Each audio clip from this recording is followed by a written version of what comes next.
students, in this video we will discuss about electric potential energy.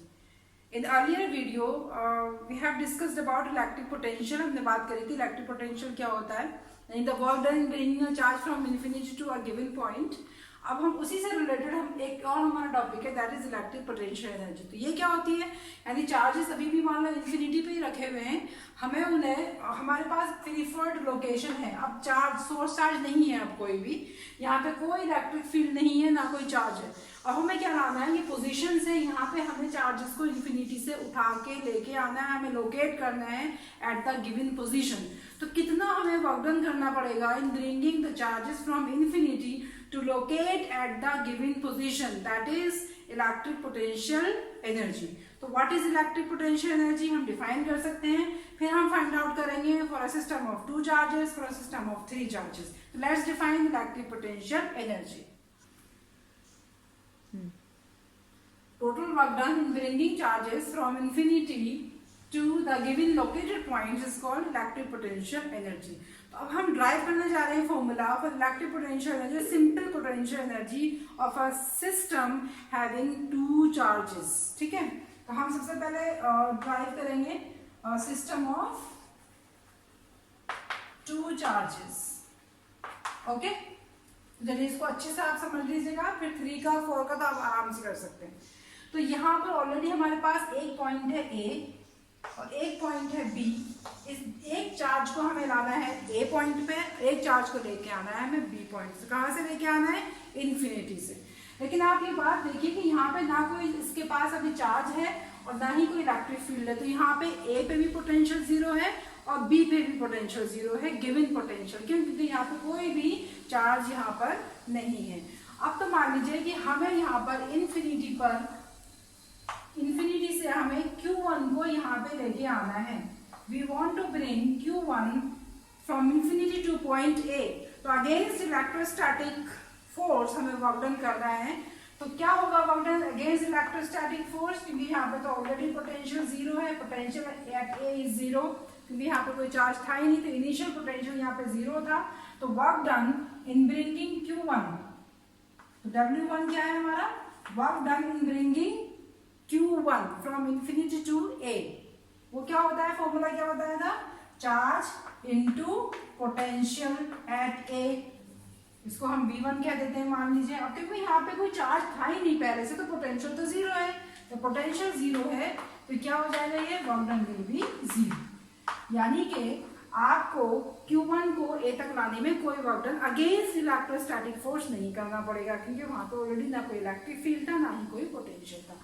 अब जब यहाँ पर ये चार्ज यहाँ पे आ जाता है Q1, तो अब B पॉइंट पे क्या हो जाएगा, एक पोटेंशियल Q1 की वजह से यहाँ पे पोटेंशियल हो जाएगा. तो इसके बीच का डिस्टेंस हम ले लेते हैं R12, और B पॉइंट पे जो पोटेंशियल होगा इस चार्ज की वजह से वो क्या होगा, क्या फॉर्मूला बताया था, एक सिंगल चार्ज का पोटेंशियल का फॉर्मूला क्या होता है, 1/4 pi epsilon not charge upon distance. Distance कितनी है इन दोनों के बीच में, R12.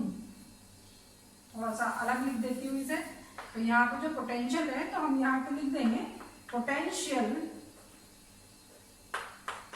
Eight B due to Q1. किसकी वजह से पोटेंशियल है B पॉइंट पे, इसकी वजह से, चार्ज की वजह से.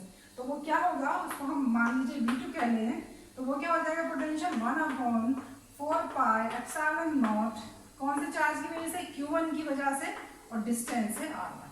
बात समझ में आ गई. तो अब इस पॉइंट पे हमारे पास पोटेंशियल V2 है. अब हमें चार्ज को कौन से को लेके आना है, Q2 को लेके आना है यहाँ पर.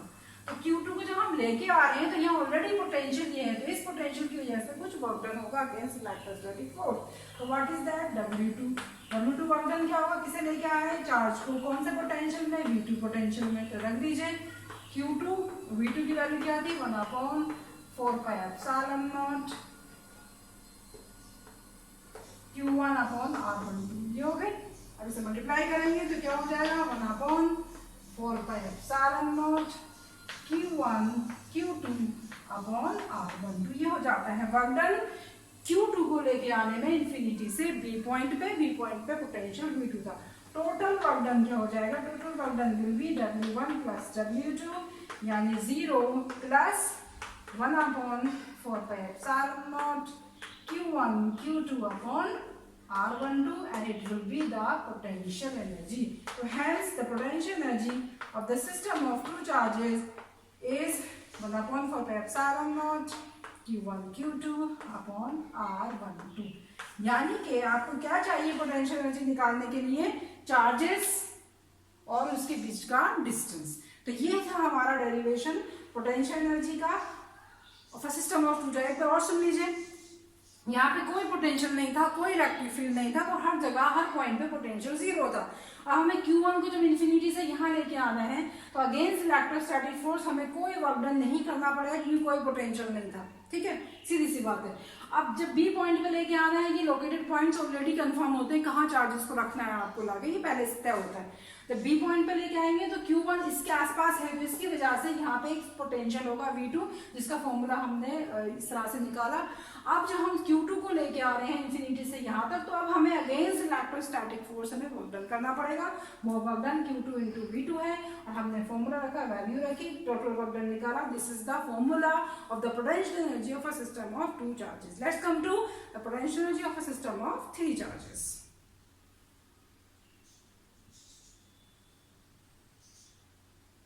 अब हम बात करते हैं electric potential energy of a system of three charges.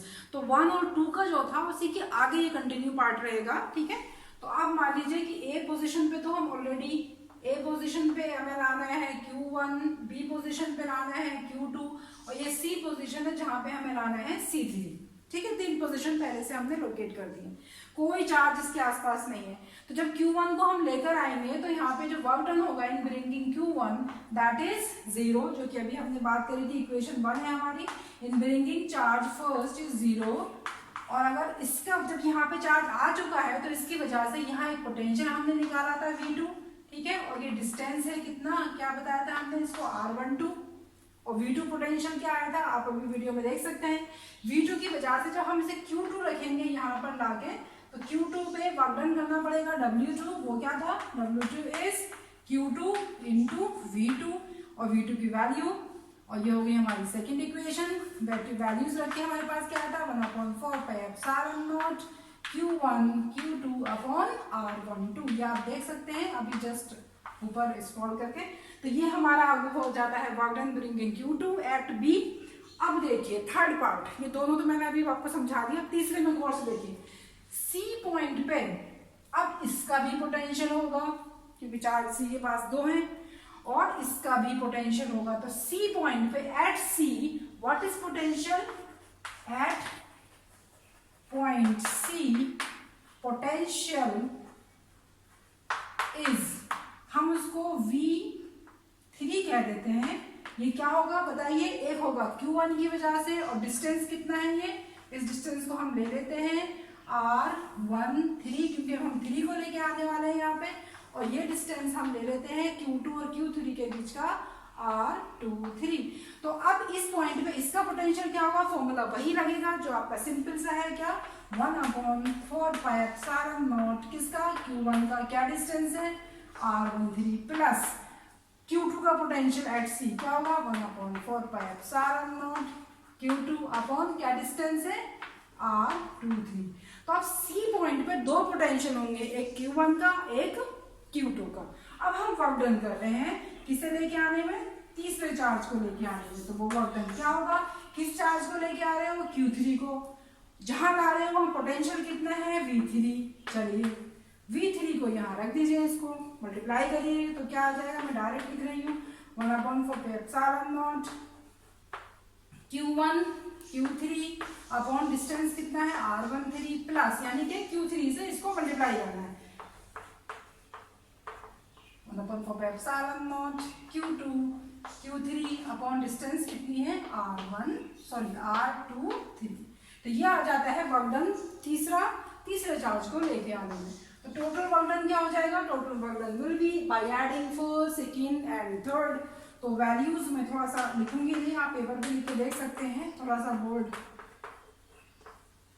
वो हो जाएगा। तीनों को आप ऐड कर दीजिएगा, फिर देखिए तीनों से कॉमन कर लेंगे। ये तो 0 है, इसको तो कुछ करना ही नहीं है। यहाँ से आप क्या कॉमन ले सकते हैं, इसमें से ये कितने टर्म्स हो जाएंगे, एक ये आ जाएगा और 2 टर्म्स यहाँ से, तो आपके पास 3 टर्म्स होंगे। 3 टर्म्स में से आप कॉमन क्या ले लेंगे, 1/4πε0 ब्रैकेट क्या है यहाँ पे, Q1 Q2 अपॉन क्या डिस्टेंस है R12 प्लस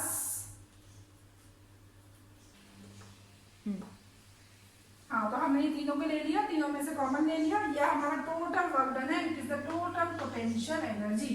यही आपकी टोटल पोटेंशियल एनर्जी हो जाएगी। अब आप इसे सिग्मा की फॉर्म में लिख सकते हैं। आप देखते हैं 1 2 Q1 Q3 Q2 Q3, तो यहाँ पे देखिए 1 2 था तो यहाँ 1 2 है, 1 3 था तो 1 3 है, 2 3 था तो 2 3 है। मीन्स हम आई जे की फॉर्म में इसको समेशन की फॉर्म में लिख सकते हैं। तो क्या हो जाएगा ये 1/4πε0 sigma of QI QJ upon RI